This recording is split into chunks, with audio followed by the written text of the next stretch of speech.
श्री बृहद भागवतामृतम द्वितीय खंड तृतीय अध्याय। हम लोग श्रवण कर रहे थे, नेत्रों का दर्शन ध्यान की अपेक्षा श्रेष्ठ है। इसमें बताया था कि ब्रह्मा इत्यादि जो भक्त हैं उनको कभी कभी भगवान ऐसे समाधि में भी दर्शन देते हैं, किंतु फिर भी सबके लिए वो संभव नहीं है। और जो समाधि में भी जो दर्शन होता है उसका फल ही साक्षात दर्शन है। सर्वेषां साधनानां तत्साक्षात्कारो हि सत्फलम् तदैव अमूलतो माया नश्येत् प्रेमा विवर्धते। भगवान का साक्षात्कार ही समस्त साधनों का श्रेष्ठतम फल है। उनके साक्षात्कार द्वारा ही माया समूल नष्ट हो जाती है तथा प्रेम भी वर्धित होता है। जितने भी हम साधन कर रहे हैं किस लिए कर रहे हैं? भगवान का दर्शन साक्षात प्राप्त हो जाए। सेवा तो प्राप्त होगी जब तक साक्षात दर्शन होगा, तभी तो सेवा प्राप्त होगी। जब भगवान दिखेंगे नहीं तो सेवा कहां से करेंगे? तो इसलिए प्रेम अवस्था में साक्षात सेवा प्राप्त होती है। तो सारे साधनों का श्रेष्ठतम फल भगवान का साक्षात्कार ही है।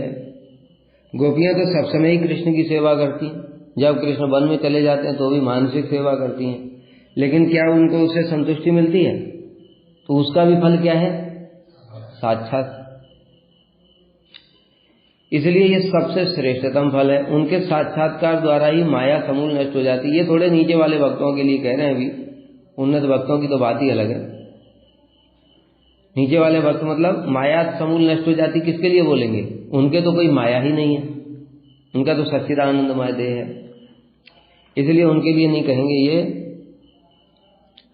ये जो नीचे वाले भक्त हैं, अर्थात जैसे ध्रुव महाराज हैं, वो जब तपस्या करने के लिए गए थे तो भगवान का साक्षात्कार हुआ। जैसे ही साक्षात्कार हुआ सारी माया नष्ट हो गई। इस हृदय की जो कामना थी वो भी नष्ट हो गई, सब कुछ खत्म हो गया। और फिर उनको भगवान ने भी कृपा कर दी और प्रेम भी वर्धित होता है। प्रेम भी इतना वर्धित हुआ उनका कि उन्होंने इच्छा ही छोड़ दी। अब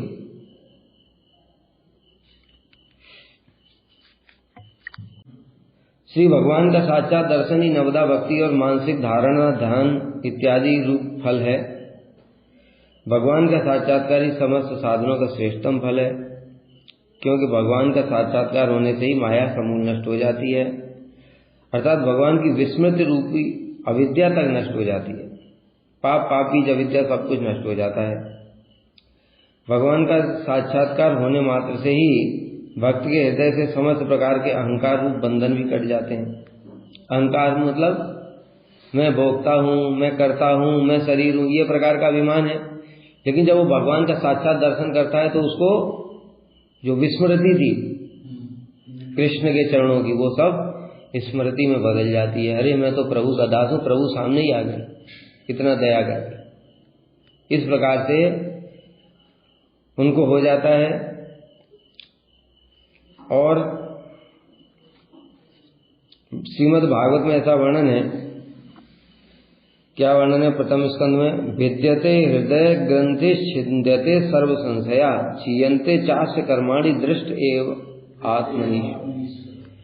विद्यते हृदय ग्रंथि, हृदय की समस्त ग्रंथियां नष्ट हो जाती हैं। छिद्यन्ते सर्व संशया, समस्त प्रकार के संशय भी खत्म हो जाते। संशय मतलब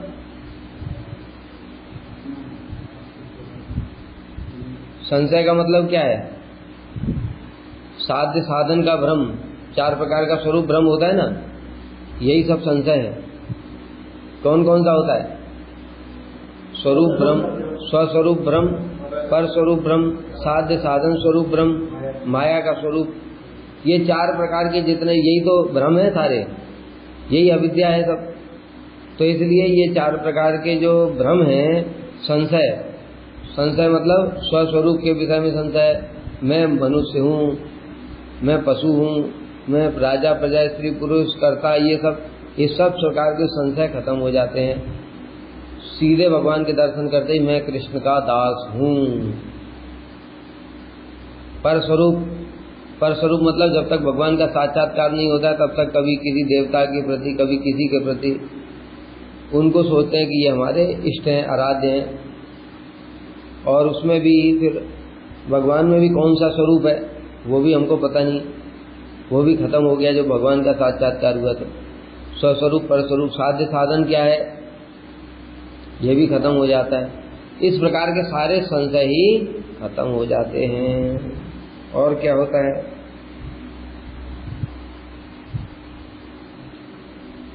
क्षीयन्ते चास्य कर्माणि, सारे प्रारब्ध अप्रारब्ध, कूट बीज, विद्या अविद्या सब कुछ ही जल करके भस्म हो जाता है। साधन भक्ति के प्रभाव से ही जल जाता है यद्यपि, लेकिन मान लो कुछ आभास कुछ भी बचा है, वो भी भगवान की कृपा से, जब भगवान का दर्शन होने के बाद अब नहीं बचेगा वो, फिर ये नहीं रहता, क्योंकि भक्ति से ये दर्शन हो रहा है। भक्ति से दर्शन मतलब वास्तविक दर्शन, यथार्थ दर्शन, और दर्शन का फल तो है प्रेम, लेकिन गौड़ फल तो अपने आप ही हो जाएगा। प्रेम हो गया, प्रेम तो होगा तभी ना जबकि आभास भी खत्म हो जाएगा। भाव अवस्था में भी कुछ कसाए रहते हैं, तो वो सारे भी खत्म हो जाएंगे। और क्या होता है, क्षीयन्ते च कर्म दृष्ट एव आत्मनीश्वरे, भगवान के जब दर्शन हो जाता है, हृदय से समस्त अहंकार कट जाता है, असंभावना विपरीत भावना रूप संशय छिन्न भिन्न हो जाते हैं, प्रारब्ध आदि समस्त कर्मफल क्षय हो जाते हैं। यहाँ आत्मनि अर्थात हृदय स्थित बंधन, संशय और कर्मफल नष्ट हो जाते हैं। सब कुछ ही मतलब खत्म हो गया। तो तभी भगवान का दर्शन हुआ ना, उसके प्रभाव से ही सब कुछ खत्म हो गया। भगवान का दर्शन होने से पूर्व भी सारे अविद्या इत्यादि खत्म हो जाती है, लेकिन माई चांस मान लो कुछ आवाज इत्यादि भी रह गया है तो भी अब वो सब भी खत्म हो जाएगा।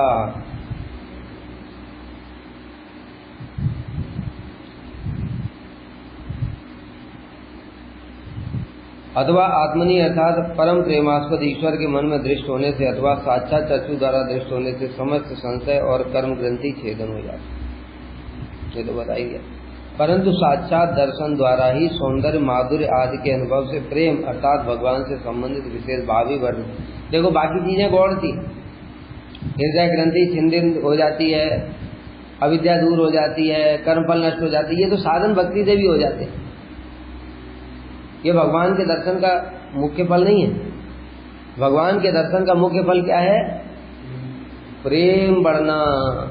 भगवान के प्रति इतना प्रेम बढ़ जाता है कि बताया ना कि ध्रुव महाराज ने दर्शन किया तो प्रेम के कारण हृदय गदगद हो गया, आंखों से आंसू निकल रहे, मुख से आवाज ही नहीं आ रही, बोलना चाहते लेकिन बोल नहीं पाते। सब प्रेम का ही तो लक्षण है ये।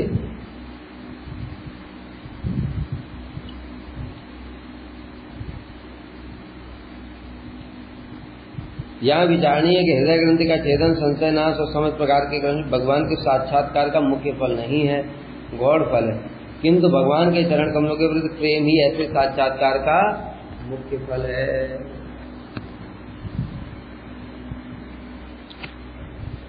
कायाधवा देहृदि पश्यतो अपि प्रभुं साक्षान्ना सदाचना किल तद्दृच्छा तत् प्रमाणम तथावलोकना अनंतरम भाव विशेष लाभ।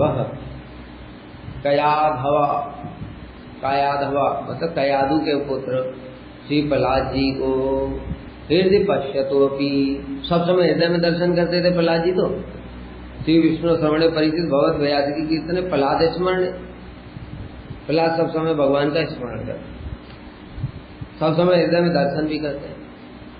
प्रभु सदासना किल तद्दृश्यता, लेकिन दर्शन करने पर भी सर्वदा बाय चक्षु से प्रभु के दर्शन करने की अभिलाषा करते थे। कहते क्या प्रमाण है इसका? हम तो नहीं मानते इस बात को, वो तो स्मरण करते सब समय हृदय में। तो कह रहे हैं इसका प्रमाण है तत् प्रमाणम ही तथावलोकनात् अनंतरम, समुद्र तट पर प्रभु का साक्षात दर्शन करके उन्होंने विशेष भाव को प्राप्त किया। यद्यपि सब समय वो मन में स्मरण कर रहे हैं, लेकिन जैसा भाव वहां पर समुद्र के तट पर हुआ था ऐसा उस समय स्मरण में नहीं हुआ था। इसलिए कह रहे हैं कि कि हिरण्यकश्यपु की पत्नी कयाधु के पुत्र प्रहलाद अपने हृदय में दर्शन करने पर भी सर्वदा चक्षु इंद्रिय द्वारा प्रभु के दर्शन करने की अभिलाषा करते थे। यही साक्षात दर्शन की परम उपयोगिता का प्रमाण है। समुद्र के तट पर तो जब समुद्र में डुबा दिया था ना, समुद्र में भिगवा दिया था, तो भगवान स्वयं लेकर के उनको गोद में और उनको किनारे पर रख दिया था। तो किनारे पर रखा तो भगवान को दर्शन करके एकदम गदगद हो गए और बार बार नेत्रों के द्वारा दर्शन करने की ही फिर इच्छा करते हैं, क्योंकि साक्षात दर्शन के बाद में हृदय में बड़ा अद्भुत प्रेम उत्पन्न हुआ था। तथा इस विषय में प्रमाण के प्रहलाद ने समुद्र तट पर भगवान के साक्षात दर्शन से विशेष भाव को प्राप्त किया था, ऐसा हरिभक्ति सूर्योदय में वर्णन हुआ। कृष्णस्य साक्षादपि जायते यत् केषांचित् अच्छिद्वय मीलनादि ध्यानम न तत् किंतु मुदाम भरेण कंपादिवत प्रेम विकार एषः। श्री कृष्ण का साक्षात दर्शन प्राप्त करने पर भी किसी के दोनों नेत्र मुद्रित हो जाएं। कह रहे हैं अच्छा एक बात बताओ, चलो मान लिया कि भगवान के साक्षात दर्शन से भक्तों को हृदय में आनंद होता है, भक्ति का फल साक्षात दर्शन ही है, लेकिन फिर भी जब साक्षात दर्शन हो जाते हैं तो भक्त लोग आंखें बंद कर लेते हैं। आंखें बंद कर लेते हैं तो इसका मतलब वो ध्यान ही तो कर रहे हैं। कोई ऐसा भी कह सकता है कि सनातन गोस्वामी ने कुछ भी छोड़ा नहीं है, जितना भी तुम सोच सकते हो सबका खंडन है। तो किसी किसी के भक्तों के नेत्र बंद हो जाते हैं, कहते हैं नेत्र बंद हो जाते हैं, लेकिन इसको ध्यान थोड़ी कहते हैं, ये कोई ध्यान थोड़ी है, वो तो नेत्र प्रेम के कारण बंद हुए, तब उसे ध्यान नहीं कहा जा सकता। किंतु इस नेत्र मुद्रण को प्रचुर आनंद वस्तः कंपाद के समान प्रेम विकार ही जानो। आनंद वस्तः प्रेम विकार ही है। जैसे उदाहरण देते हैं, भागवत में ही वर्णन है, सनकादि समस्त योगींद्रगण जब वैकुंठ में गए थे तब वैकुंठ में भगवान को दर्शन किया और उनका दर्शन करके अद्भुत उनके हृदय में चमत्कार उत्पन्न हुआ, इतना प्रेम उदित हुआ, नेत्रों से अश्रु प्रवाहित होने लगे। अब भगवान के मुख कमल को देखते हैं, फिर चरण कमल को देखते हैं, फिर मुख कमल को देखते हैं, सारे भगवान के श्री अंगों का दर्शन कर रहे हैं, इतना आनंद हो रहा है, लेकिन पूरा एक साथ दर्शन नहीं कर पा रहे। इसलिए नील कमल के समान भगवान के श्रीमुख, अरुण वर्ण के समान भगवान के अधर, अरुण वर्ण के समान सब कह रहे हैं, नील कमल के समान सब समान है, वैसा नहीं है। भगवान के किसी भी चीज की तुलना इस जड़ जगत से कैसे हो सकती? वैसा वैसा दिखता है, लेकिन वैसा संभव ही नहीं, क्योंकि अगर जड़ वस्तुओं जैसा रंग भगवान का होता तो भगवान की महिमा ही क्या रह जाती। भगवान का बड़ा दिव्य कांति है, नील कमल मेघ के समान नीला है, जैसे ही हम बोलते हैं तो जड़त भाव आ जाता है, मतलब ऐसा अच्छा ऐसा नीला होता होगा, पर ऐसा नहीं है। वो कैसा है वो हम अपनी बुद्धि से तो कल्पना नहीं कर सकते, परंतु ये समझो कि जैसे एक नीलमणि रखी है, नीलमणि का रंग नीला है, उसमें से कांति निकल रही है, नीलमणि में से कांति निकल रही है, जो कांति युक्त जो नीला रंग जैसा है उस प्रकार से समझ गए, एक ग्लो जैसा दिखाई देता है वो उस प्रकार। तप्त कांचन गौरांगी, ऐसा सोना नहीं है वो। अब जैसे कोई एक स्वर्ण मणि हो, स्वर्ण मणि, उस स्वर्ण मणि में से अगर कांति निकले तो स्वर्णिम कांति जैसी निकलेगी, वो स्वर्णिम कांति जैसा उनका कुछ कुछ समझ सकते हो इस प्रकार से। लेकिन वो भी बताए ना कि पूरा कुछ भी इस जड़ जगत की कोई वस्तु का उदाहरण नहीं दिया, क्योंकि स्वर्ण की जो कांति है, स्वर्ण मणि की कांति, वो तो तुम आंखों से देख पा रहे हो, उससे तो राधा जी का ऐसा होगा क्या? दिव्य जो कांति है राधा जी की ऐसी होगी क्या जड़ वस्तु से? अरे जब जड़ वस्तु में इतनी कांति है तो राधा जी की कांति कैसी होगी? ऐसा लग रहा है जैसे सूर्य ही निकल आया, सोने का सूर्य उदित हो गया है, ऐसा कृष्ण को प्रतीत हो रहा है। राधा जी राधा कुंड में आई, कृष्ण बैठे हुए थे, उन्होंने देखा सोने का सूर्य कैसे निकल आया, यहां तो सोने का सूर्य नहीं है, ऐसा कृष्ण सोच रहे। फिर वो देख रहे सोने का सूर्य पास आ रहा है, थोड़ा और पास आई तो देखा ही तो राधा जी। किसको दिख रहा है? कृष्ण को। तो हमको क्या दिखेगा? जब कृष्ण को भी स्वर्णिम सूर्य दिखाई दे रहा है, ऐसी उनकी कांति है, ऐसी कृष्ण की भी है। वो तो जब यो कहते हैं ना, यन मर्त लीलोपैकम स्वयोग मायावलम दर्शयिता गृहीतम विस्मापनम स्वसिच स्वगर्दे परम पदम भूषण। यन मर्त लीलोपैकम स्वयोग मायावलम दर्शयिता गृहीतम, हमारे जैसे लोगों को ग्रहण हो सके उनका स्वरूप, उसके लिए योग माया का आश्रय लेकर के ऐसा स्वरूप प्रकट किया उन्होंने, जो चर्म चक्षुओं से भी दिखाई देता प्रकट लीला के समय, क्योंकि वो दुर्योधन कंस इत्यादि को भी दिखाई दे रहा था। यद्यपि उस भाव से उतना सौंदर्य उनको दिखाई नहीं दे लगे, लेकिन दिखाई तो दे रहा है ना। तो वही कह रहे हैं कि योग माया के प्रभाव से ऐसा रूप प्रकट किया, इसलिए समझिए प्रकट किया। नहीं तो वास्तव में जो उनका अपने वास्तविक जब स्वरूप में होंगे तो किसी की सामर्थ्य नहीं है। देखो इनमें से असुरों की सामर्थ्य नहीं, मतलब किसी की, मतलब असुरों प्रेम के नीचे वाले की दर्शन, भाव भक्त को भी दर्शन नहीं होता है। उसको ऐसा कभी कभी मतलब स्फूर्ति जैसी होती है, केवल कृष्ण का ऐसे स्वरूप की स्फूर्ति जैसी, बस जैसे फ्लैश, आकाश में बिजली जैसी चमकी, ऐसा होता है। तो फिर बाकी सबको क्या दिखाई देगा? भाव भक्त को भी ऐसा दिखाई देता है। तो इसलिए भगवान को जो स्वरूप है वो ऐसा है कि जिसकी कोई भी तुलना नहीं है, कोई कल्पना भी नहीं कर सकता अपनी बुद्धि से। कितना भी तुम सुंदर सुंदर चीजें जगत की देख देख करके उनसे तुलना करने की कोशिश करो, कल्पना का ऐसा होगा ऐसा, वो ऐसा नहीं है। क्योंकि जड़ जगत की बातें छोड़ो, चित जगत की भी समस्त कांतियों से युक्त वस्तुओं को उनका शरीर पराभूत करने वाला है। आई बात समझ में? जड़ जगत की तो बात छोड़ो, चित जगत में कैसी चीजें होंगी, इससे तो कोटि गुना अच्छी होंगी ना। वो कोटि गुना जो श्रेष्ठ वस्तुएं हैं उनकी कांति को भी कृष्ण का श्रीअंग, राधा जी के श्रीअंग पराभूत करने वाले। अब बताओ तुम क्या सोच रहे हो? समझ में आ रही बात? इसलिए कह रहे जन मर्त लीला पाए, मर्त लीला के लिए ऐसा स्वरूप दिखाया था उन्होंने, ऐसा है। जैसे हम हमारे जैसे लोग भी उस समय होगा कोई साधन करते करते वहां पहुंच गया हो तो उसको भगवान का दर्शन हुआ होगा, लेकिन वास्तव में जब बता रहे हैं कि कौस्तुभ मणि का तेज भी निस्तेज हो जाएगा अगर भगवान अपने तेज को प्रकट कर दे। इसलिए कह स्वयोग माया बलम, अपनी योग माया के बल से ऐसा प्रकाशित किया उन्होंने। लेकिन हम लोग वास्तविक प्रकाशित कर देंगे तो कोई ग्रहण नहीं कर पाएगा। तो ऐसे इसीलिए कह रहे अरुण वर्ण के समान मनोहर अधर बिंबाधरो, बिंबाधर है उनके, बिंब फल के समान है, बिंब फल जैसे नहीं। अरे बिंब फल क्या है? जड़ है, लाल लाल होता है। अब उनको समझाने के लिए, क्योंकि अब उनका सब चिन्मय है और इतना दिव्य है कि समझाएं कैसे, इसलिए जड़ वस्तु की कोई उपमा दे देते हैं कि तुमको जो जो दिखाई देती ना इस जड़ जगत में, ऐसा ऐसा ही समझो बस, लेकिन वैसा नहीं है।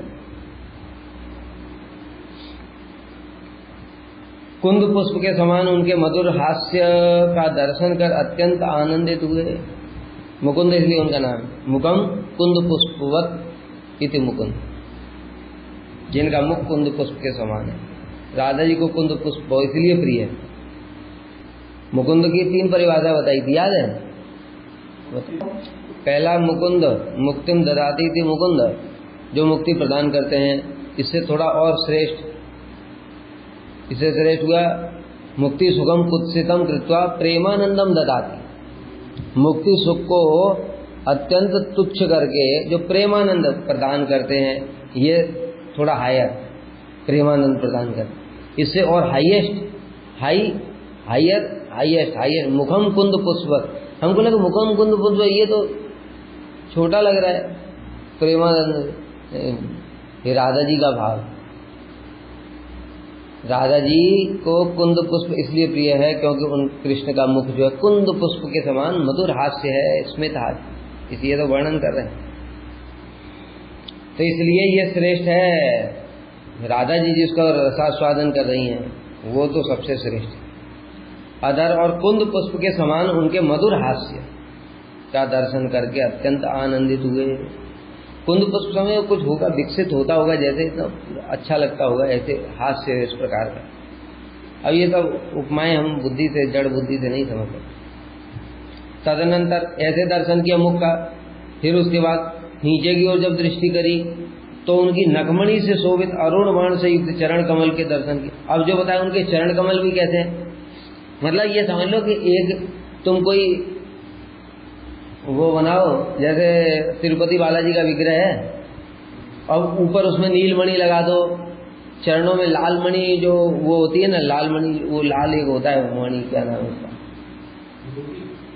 हाँ वो लाल, ऐसा लाल मणि लगा दो, ठीक है। और जो पीताम्बर की जगह पीतमणि लगा दो, स्वर्ण मणि लगा दो, ये सारी मणियां निकल रही हैं। अब तुम देखोगे तो कहाँ से क्या क्या देखोगे, जहां पर तुम्हारी मतलब मणियां ही मणियां, कांति इतनी दिव्य होती है। तो भगवान के चरण कमल लाल है, वो लाल है, उनमें से कांति निकलती है, समझ गए। और तुम कांति भी अपनी बुद्धि से अभी समझ नहीं सकते, ऐसा सोच रहे हो, सूर्य की तरह कांति नहीं है वो, एक मणियों की कांति होती है, वो बड़ी दिव्य टाइप की होती है। सूर्य से तो आंख ही बंद हो जाएगी, देखोगे कैसे। तो सारे श्रीअंगों से उनके लावण्य सारम, लावण्य का सार है, वो सब हो रहा है। तो अरुण वर्ण से युक्त चरण कमल के भी दर्शन किए। इस प्रकार एक ही समय में समस्त अंगों की लावण्य राशि अनुभव करने की वासना से बार बार ऊपर और नीचे देखने लगे। अब मतलब ऊपर देखा इतना सुंदर मुख, वक्षस्थल देखा इतना सुंदर, चरण देखा इतना सुंदर, फिर ऊपर देखा, अब इतना सब एक साथ देखे, इतना आनंद हो रहा है। भाई अच्छी चीज होती है ना तो ऐसा ही होता है ना, तो एक साथ देखे कैसे, पर ऊपर से नीचे तक, ऊपर देखते नीचे नहीं दिखता, नीचे देखते ऊपर नहीं दिखता, अब क्या करें। इसलिए जब उनकी वासना पूर्ण नहीं हुई तो नेत्र बंद कर लिए, क्यों पहले से ध्यान करते हैं ना, और ये आनंद के कारण नेत्रों में ध्यानस्थ हो गए। तब भगवान ने उन्हें अपने समस्त अंगों के रूप लावण्य राशि का एक साथ दर्शन कराया। तो सनातन गोस्वामी पाद जी कह रहे हैं, इस उपाख्यान से वैकुंठ लोक में सनकादि के द्वारा साक्षात दर्शन के बाद भी ध्यान के विषय में सुना जाता है, तथा इससे समझा जाता है कि साक्षात दर्शन की तुलना में ध्यान ही श्रेष्ठ है, क्योंकि उसमें सब सारा दर्शन किया उन्होंने। इस सिद्धांत को स्पष्ट करने के लिए कह रहे हैं, कृष्ण का साक्षात दर्शन प्राप्त करने पर भी जिसके दोनों चक्षु मुद्रित हो जाते हैं, उस चक्षु मुद्रण को ध्यान नहीं कहते। क्योंकि ध्यान क्या है, अरे दर्शन करके उसको पूरा देखने के लिए उन्होंने आंखें बंद की, समझ गए। ध्यान क्या होता है, अभी दर्शन ही नहीं हुआ है, तो एक भगवान के लिए एक स्मरण करते, ध्यान मतलब उनका श्रीअंग का, मुख का, ऐसे करके पूरा ऐसे करके ध्यान करते। लेकिन यहाँ साक्षात दर्शन के बाद आंखें बंद होना ये प्रेम का लक्षण, क्योंकि बताए ना ऊपर से नीचे तक देख रहे हैं, हृदय में इतना प्रेम हो रहा है, प्रेम के कारण आंखें बंद हो जाती हैं। ध्येय वस्तु की साक्षात प्राप्ति ही ध्यान का फल है। एक और बात बता रहे हैं कि देखो, जो एक बात बताओ, जब भगवान का ध्यान कर रहे चतुर्सेन या ब्रह्मा जी भी या कोई भी, उसका फल क्या है, साक्षात दर्शन ही तो उसका फल है। अगर भगवान साक्षात प्रकट हो जाएंगे तो भगवान से कहेंगे वो, प्रभु जी आप जाओ, हम तो ध्यान में देख लेंगे। क्या बोलते हैं उल्टा, प्रभु मैं लाखों लाखों साल से ध्यान कर रहा था, आज मैं कृतार्थ हो गया।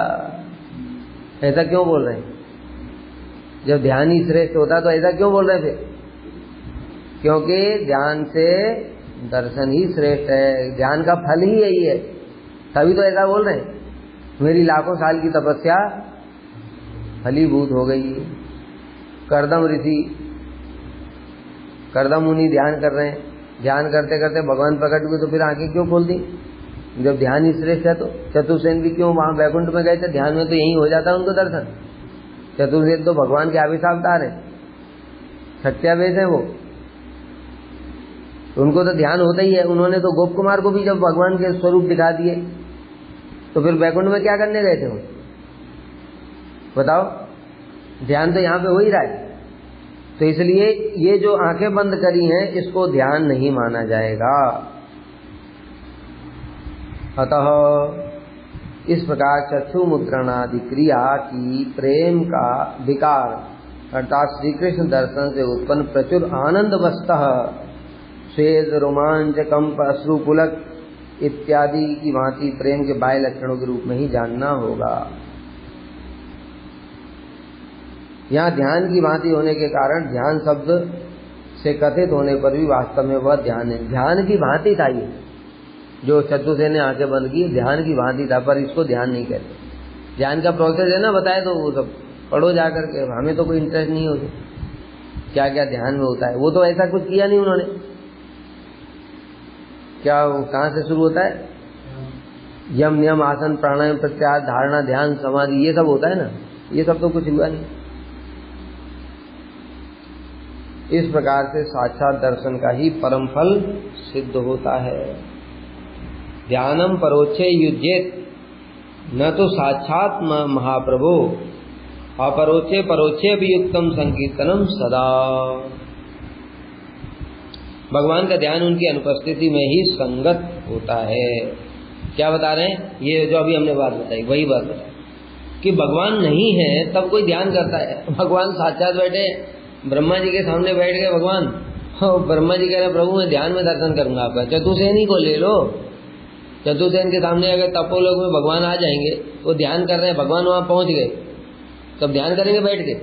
और दूसरे को तो यही उपदेश दे रहे हैं, कह रहे तुम क्या कर रहे हो, ध्यान करो। वो कह रहे नहीं हमको ध्यान अच्छा नहीं लगता है। कह रहे देखो चक्षु से दर्शन से कोई, खुद भी वही कर रहे हैं, चक्षु से ही दर्शन करना चाहते हैं, लेकिन दूसरे को उपदेश कुछ और ही दे रहे हैं। लेकिन तब समझ में नहीं आ रहा था, जब तब उनके बाद के जो थे ऐसे काटते वाक्य थे, तब समझ नहीं आ रहे थे। अब देखो समझ में आ रहा है, क्योंकि अब पार्षद लोग बोल रहे हैं ना, श्रेष्ठ लोग। भगवान का ध्यान उनकी अनुपस्थिति में ही संगत होता है, उनके साक्षात विद्यमान रहने पर नहीं। कभी ऐसा एक भी उदाहरण तुम बता दो किसी शास्त्र से भी जहां भगवान साक्षात प्रकट हुए और वो कोई ध्यान कर रहा हो। अरे ध्यान करते करते लाखों साल बीत जाते तब तो साक्षात प्रकट होते हैं। परंतु संकीर्तन भगवान के साक्षात विद्यमान रहने पर अथवा न रहने पर सदैव ही युक्ति संगत होता है। अब संकीर्तन की महिमा होता है कि कृष्ण साक्षात बैठे हैं, तब भी गोपियां उनके नाम संकीर्तन कर रही हैं। यशोदा मैया कृष्ण का नाम संकीर्तन, कृष्ण तो साक्षात ही बैठे हैं, यशोदा मैया ध्यान किया है? क्या कर रहे हैं? नाम संकीर्तन गोविंद दामोदर माधवेति। गोपियां भी कृष्ण के नामों का संकीर्तन करती हैं सब समय। गायन्ति च अनुरक्त दियो अश्रुकंठ्यो धन्या व्रज स्त्रियो रुक्रम चित्तया। सब समय गान करती रहती हैं कृष्ण के नाम रूप गुण लीला इत्यादि का। तो कृष्ण सामने रहते हैं, जब सामने रहते हैं तो भी कीर्तन करते हैं उनके नामों का, उनकी लीलाओं का, और जब नहीं रहते तो भी उनके नाम रूप गुण लीला का कीर्तन होता है। तो मतलब दोनों अवस्था में संकीर्तन प्रभावित नहीं होता, लेकिन ध्यान प्रभावित हो जाएगा, ध्यान भंग हो जाएगा। ध्रुव महाराज के तो ध्यान भंग करने के लिए भगवान ने क्या किया, पहले हृदय में प्रकट हुए, एकदम से अंतर्धान हो गए और छटपटा गए, आंखें खोली तो बाहर खड़े, बस सिद्धि हो गई। अब उन्होंने कहा कि प्रभु मैं तो ध्यान में ही अच्छा आनंद आ रहा था। चक्षु द्वारा भगवान के साक्षात्कार की तुलना में ध्यान योग में भगवान के दर्शन की न्यूनता की बात तो दूर रहे, कीर्तन से ही ध्यान की न्यूनता सर्वत्र परिलक्षित होती है। ये पहले आप सिद्ध कर दिया है कि कीर्तन से ध्यान अत्यंत न्यून है। इस प्रकार प्रसंग को समाप्त कर पूर्वक भगवान के नाम संकीर्तन की महिमा को मधुरेण समापयेत। मधुरेण समापयेत मतलब नाम संकीर्तन ही सर्वोत्तम है। क्यों बोल रहे हैं ये?